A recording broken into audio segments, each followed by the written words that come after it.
to yourself, your own voice doesn't sound like it does to everybody else. Dobbins to the 10, to the 5, and into the end zone.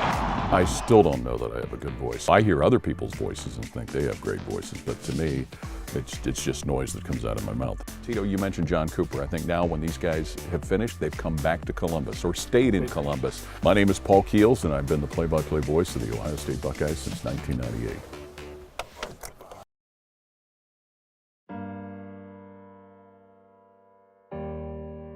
My father was a big sports fan.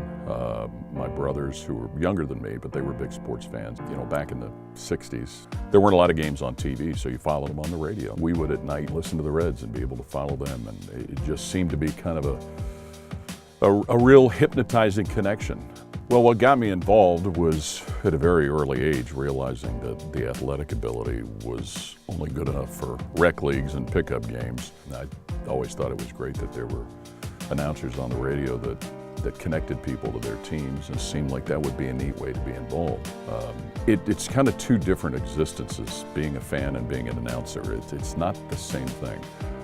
While the game's going on, you're trying to pay attention to where the ball is, what the time is, what the down and distance is, what the score is, and verbalize that as much as you can. So it doesn't really allow you to be a fan like if you're sitting at home. You can kind of become a fan afterwards or even before, because you want to see the teams that you're broadcasting for do well, especially the coaches and the athletes that you've gotten to know. You want to see them have success.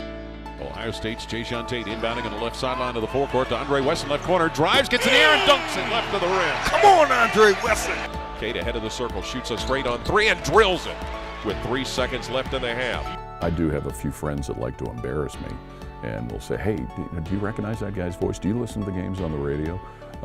But it still surprises me even after all of these years. So this is what I always wanted to do, you know, becoming a sports fan and thinking about how a job like this would help connect sports fans to their teams. It's what it did for me as a sports fan, and still does. So I'm very, very lucky to have been able to do what it is that I always wanted to do.